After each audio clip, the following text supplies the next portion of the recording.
का देखो भंडारा भी बन रहा है, संतों को निमंत्रण। अब आप अर्थ की व्यवस्था कीजिए, क्योंकि इतनी बड़ी हमारी सामर्थ्य नहीं थी जितना हमने किसी तरह हमने व्यवस्था की। अब मुझे अर्थ चाहिए, तभी आगे की व्यवस्था बढ़ेगी। संतों को दक्षिणा देंगे और जिनसे अर्थ लिया उनको दे। देखो रसोई बन गई सब, उनका छत में विश्वास नहीं तो ये अभी चूड़ी खोली। उनको तो था ना कि मोहरे हैं कंकड़, तो अब जैसे कितना उनको सदमा लगा होगा। हजारों संतों का निमंत्रण, रसोई बन, मतलब संत हो के छल कपट।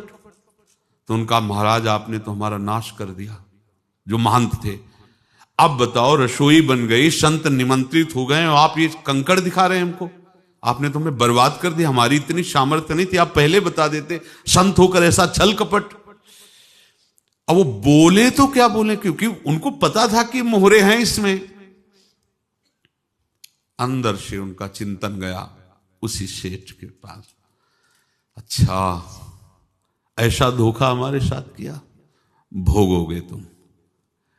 ये जो निकलता है ना भोगोगे, ये अकाट्य होता है। क्योंकि किसी का भी हृदय, मान लो किसी भी जीव जंतु को आप कष्ट दें और उसका हृदय आह भर जाए, तो वो आह वज्र की लेख है, तुम्हें भोगना पड़ेगा। वो देखो भीष्म जी को भोगना पड़ रहा है ना।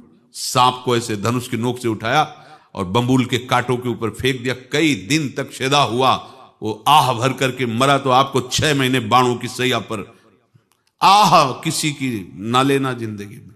कोई ऐसा कोई आह भर करके कह दिया तुम समर्थ हो, हम तो कुछ कर नहीं सकते, और अंदर से दुख, फिर तुम्हारी सामर्थ्य काम नहीं करेगी, मिट्टी में मिला देगी। फिर ये तो संत थे और भगवत आराधना के लिए, संत आराधना के लिए ही ऐसा किए हुए थे। अब इनका कैसे मुंह दिखाएं, अब क्या करें। सुबह संत जन आएंगे, सबके बीच में हमारी कि देखो इन्होंने, अब क्या करें। गए और संगम में जाके छलांग लगाई, अपने प्राण त्याग दिए।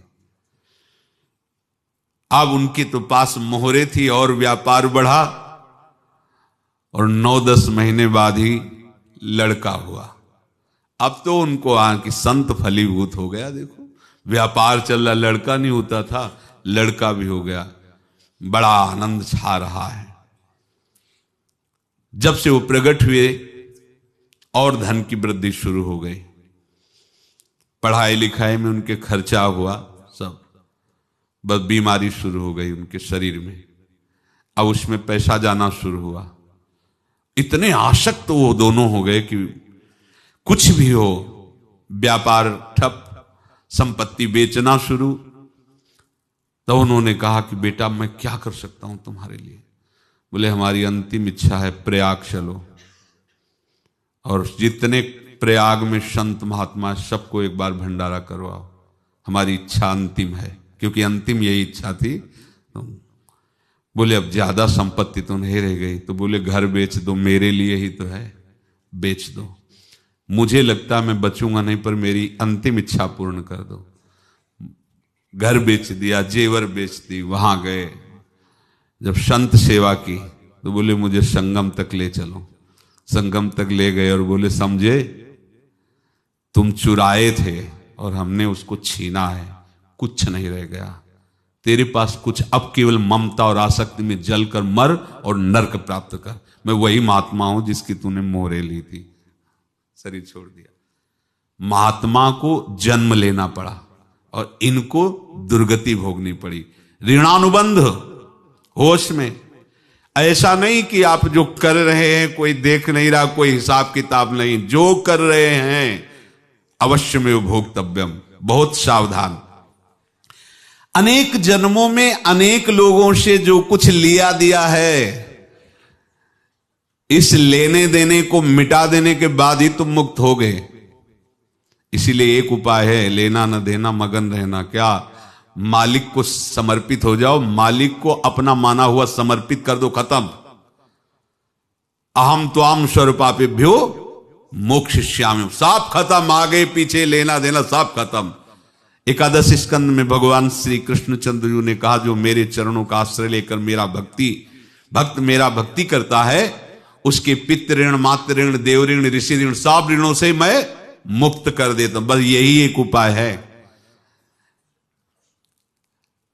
जो इसके बंद करने का उपाय भक्तों के लिए है वो यही है, भगवान की शरण में होकर अपना माना हुआ पूरा भगवान के अर्पित कर दो। अर्पित करने का तात्पर्य उसमें अहम हटा दो।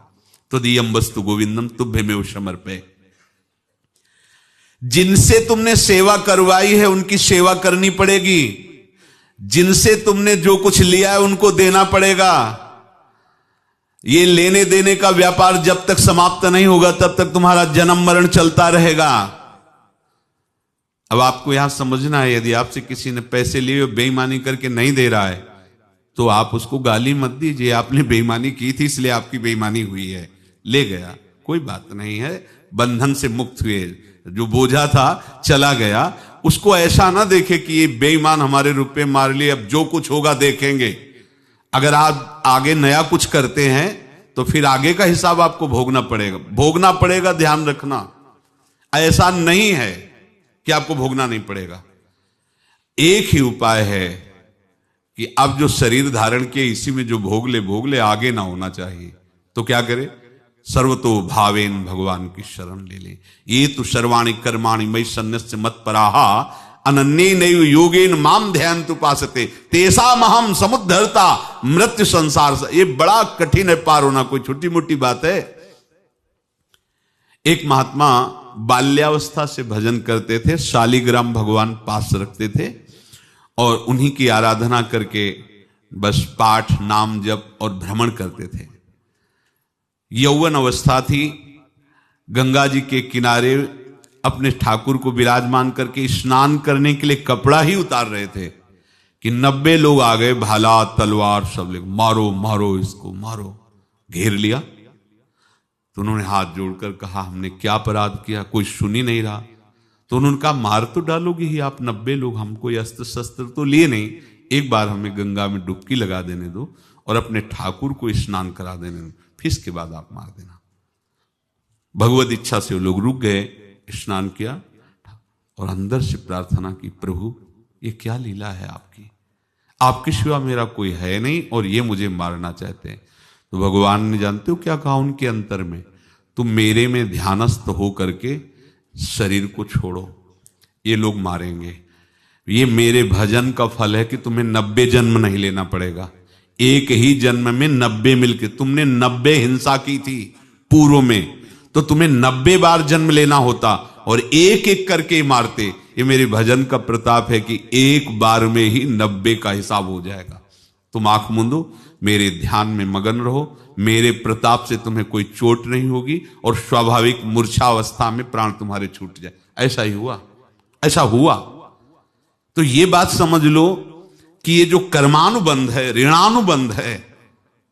आप देखो, अगर शाप महात्माओं ने दिया कि तुम्हारे वंश का इससे विनाश होगा, तो भगवान भी परम धाम जा रहे तो उसी कील से, बाण की नोक में जो मछली लील गई थी, छोटा कण, उसी से की नोक बनाई और उसी नोक को प्रहार किया।